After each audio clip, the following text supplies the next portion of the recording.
उत्तर प्रदेश विधानसभा चुनाव की वोटिंग के बाद एग्जिट पोल योगी आदित्यनाथ सरकार की वापसी की भविष्यवाणी कर रहे हैं। लगभग सभी एग्जिट पोल में यूपी में बीजेपी की जीत की भविष्यवाणी की गई। एग्जिट पोल की तमाम झंझावात और एंटी इनकम्बेंसी को धता बताते हुए जनता ने योगी सरकार पर भरोसा जताया है।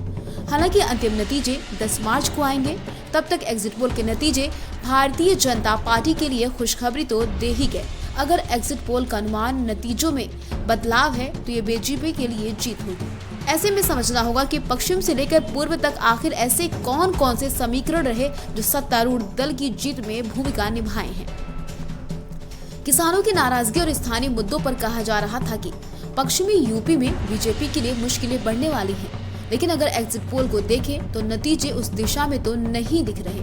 ऐसे में सवाल उठ रहा है, पहले चरण की 58 सीटों में बीजेपी एक बड़ा हिस्सा जीतती दिख रही है। आज तक एक्सिस माय इंडिया के एग्जिट पोल में तो बीजेपी को 49 सीटों पर जीत दिख रही है, जबकि समाजवादी गठबंधन को महज 8 सीटें मिल रही हैं। यहाँ बीएसपी को एक और कांग्रेस को 0 सीटों का अनुमान माना गया, जबकि एबीपी वोटर के मुताबिक पहले चरण में बीजेपी को 28 से 32 सीटों का अनुमान है। एसपी को 23 से 27 सीटें मिलती दिखाई दे रही हैं। बीजेपी को नुकसान होता दिख रहा है, लेकिन फिर भी एसपी से आगे दिख रही है। दूसरे चरण में मुस्लिम बाहुल इलाके में जमकर वोटिंग हुई, वहां एसपी को बढ़त मिलती दिखी, लेकिन बीजेपी को जितने नुकसान की खबर थी यहां एबीपी के एग्जिट पोल में नहीं दिखी।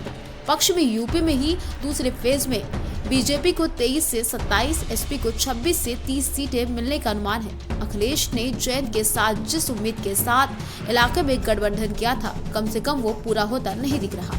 जाटों का बड़ा तबका भी बीजेपी के साथ खड़ा है, यानी जिस नाराजगी की उम्मीद एसपी आरएलडी गठबंधन कर रही थी वो यहाँ नहीं दिख रही है।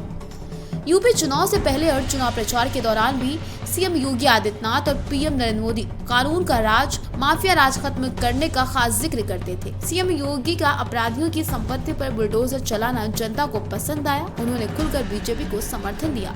दूसरे चरण में कुल 55 सीटों पर वोटिंग हुई। इस चरण में मुस्लिम बाहुल इलाके थे, लेकिन वहां भी बीजेपी एग्जिट पोल के मुताबिक अच्छा करती दिख रही है। इस चुनाव में महिला सुरक्षा भी एक बड़ा मुद्दा रहा। इस चुनाव में महिलाओं ने बड़े पैमाने पर वोटिंग की। उत्तर प्रदेश के 7 चरणों में से 3 चरणों में महिलाओं ने पुरुष मतदाताओं की तुलना में अधिक वोट डाले। इस दौरान पुरुष मतदाताओं ने यहाँ 51.03% वोट डाले, जबकि महिला वोटरों ने 62.62% डाले। अगर एग्जिट पोल की माने तो पश्चिमी यूपी के पहले 2 चरण की वोटिंग में ध्रुवीकरण साफ दिख रहा। आज तक का एक्सिस माय इंडिया के एग्जिट पोल के मुताबिक पहले चरण में बीजेपी को 49 और दूसरे चरण में 32 सीटें मिलने का अनुमान है। दूसरे चरण में बीजेपी को 42% वोट मिले। दूसरे चरण में सीएम योगी से लेकर पार्टी के कई बड़े नेताओं ने ऐसे भी बयान दिए जिसका असर पड़ा। अगर एग्जिट पोल के मुताबिक ही नतीजे आते हैं तो फिर साफ हो जाएगा, उत्तर प्रदेश में दलित वोटर्स बहुजन समाज पार्टी की जगह एक बार फिर से बीजेपी की तरफ आए।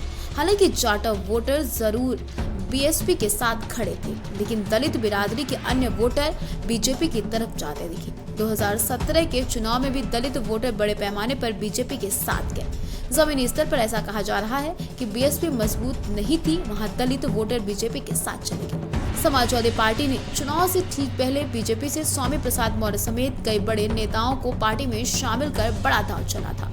अगर एग्जिट पोल के मुताबिक नतीजे आते हैं तो ये साफ हो जाएगा, अखिलेश यादव ओबीसी वोटर्स ने अखिलेश यादव की जगह बीजेपी को चुना। ऐसे में तमाम सावधानियों के बाद भी अखिलेश गैर यादव ओबीसी मतदाताओं को अपने पाले में करने में सफल होते नहीं दिखे।